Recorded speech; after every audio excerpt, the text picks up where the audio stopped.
What's up guys and welcome. You are watching Fuzzy Fitness. So let's start this video with the Arnold Classic South America updates, as we are now less than 1 day out of the show.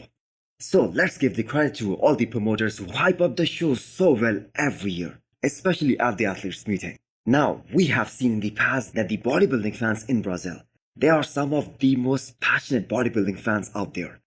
And this preview between Tonio and Goodvito, that is gonna make the prejudging so much more exciting. Now, before we talk about who stole the show at the athletes meeting between Tonio and Goodvito, of course, let's talk about one man who all of us still believe is the favorite to win this year's Arnold, and who everyone believes is gonna win this show quite comprehensively. And that is the best from Brazil, Rafael Brandao, who showed up like an absolute boss and kept his cool throughout this time, almost like he doesn't consider these guys his competition. So Brandao has been bringing his own style to these shows. He was the most sharply dressed man at the Olympia 2022 press conference, where he handed the tissues to Nick Walker and Hunter Brada. And then we saw him in that Peaky Blinders team at this past Arnold Classic Ohio. So Brandao seems really confident that he's gonna win this show and the Olympia qualification as well. And he should be, especially after he just placed top 3 at the Arnold Ohio against the likes of Samson Dauda and Hadi Chopin. Now let's talk about Goodvito versus Tonio. Who won that face-off? I'm gonna say this based on some of the updates we saw from Goodvito in the last few days. His legs look drier and more separated than expected here. And here is the fact. He has been working with Crisacito throughout this time. And Crisacito, we all know, is one of the all-time greats. He knows what he's doing. And I have said this so many times, that conditioning-wise, Goodvito is gonna be on because Crisacito is in his corner. And Vito is only gonna get better from here onwards in the next 24 hours. So he isn't the tallest guy out there. He might be of the same height as the winning Mr. Olympia Derek Lesford, or maybe a little taller than him, because Tonio appeared taller than Goodvito. And we all know Tonio is also a short bodybuilder. So we are not exactly sure how much Vito is gonna stand out, especially when he stands next to the likes of Rafael Brandao and Tonio of course. So we all love Goodvito's confidence. He had that sassy attitude here at the press conference, which was amazing by the way. The bodybuilding could definitely use more of these kind of characters. The guys who can hype up the event. The guys who can promote the sport of bodybuilding. And it was really great to watch Goodvito showing his confidence, but not just that, pointing out the weaknesses of his competition. But that being said, he gets super pumped when he is on the stage, and he rushes through the poses. And if he does that again, the judges will definitely notice that. Now, as huge and as big as Tonio legs are, especially with that insane sweep that he has, but still for whatever reason, he was lacking the separation, he was lacking the detail. But then again, we are more than 24 hours out of the show, so he still has time to find on things, which I'm sure him and his coach will be able to do. So looking at his last updates, specifically his back shots, he is gonna smoke Goodvito when he turns around. In fact, that back will also give Rafael Brandao a very tough time. Tonio is a very complete bodybuilder. In fact, he is one of the most complete bodybuilder in the men's open right now. And that is why the guy is top 8 in the world, despite being one of the lightest guy in the open bodybuilding right now. And from the looks of it, he is bringing a bigger and a better package than what we saw from the Olympia last year.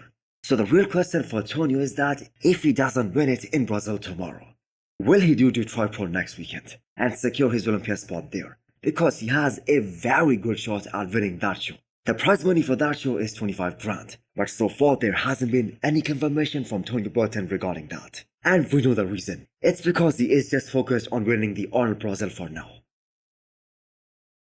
Next up, we have an update from Quinton Beastwood. This one posted by his coach Matt Jensen. And damn, he looks so good right now, he is looking so impressive. So Quinton hasn't announced what show he's gonna do next, but he looks very lean here.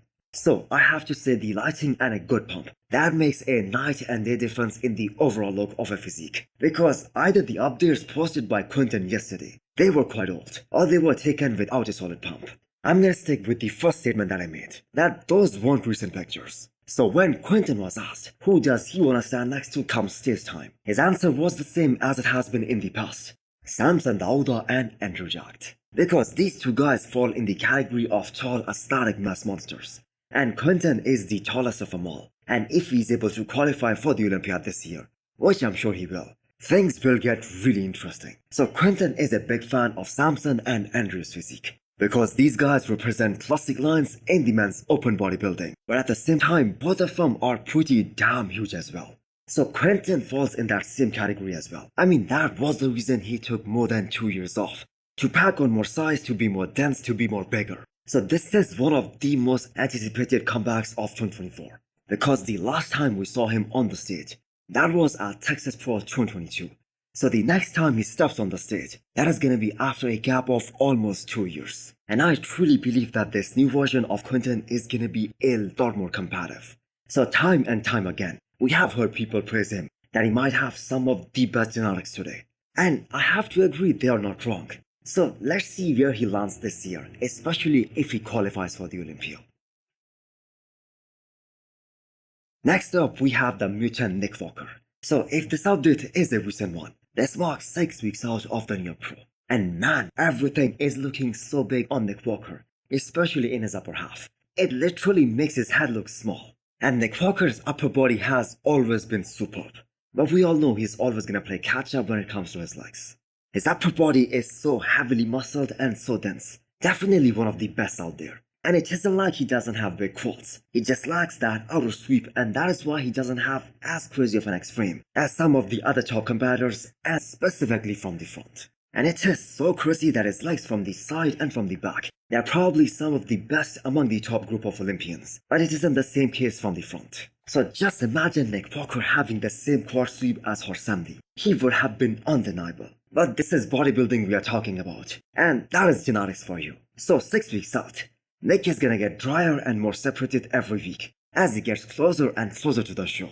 But I do want to point out one thing. His left leg, the leg that was injured before the Olympia last year, that is looking a bit on the downside here. And there appears to be a size difference between his left and his right leg. So I don't know whether it's the lighting or the angle, but it does appear that way. So that is something that Nick Walker needs to take care of. Now, we all know Nick Walker looks so much better on the stage compared to his physical updates. And I believe he is gonna smash everyone at the New York Pro. And his plan is to make it look like it isn't even close between him and whoever is gonna show up here.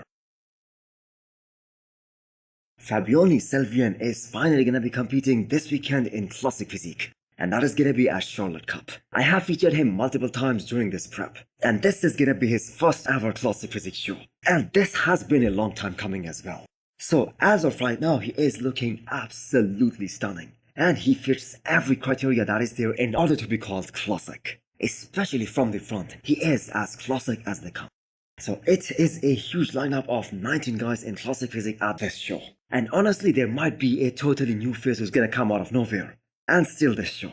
Because we have seen that so many times before, especially in classic physique. That some guy who we have never seen before, he comes out of nowhere and he wins the show and he becomes a star in classic physique. But as of right now, all the eyes are on Fabian. And if he wins here, we will finally be able to see him compete against his old friend and his old nemesis, Logan Franklin, at this year's Mr. Olympia in October. So hit the thumbs up button if you liked the video, and smash the subscribe button if you wanna come back for more. Thanks for watching.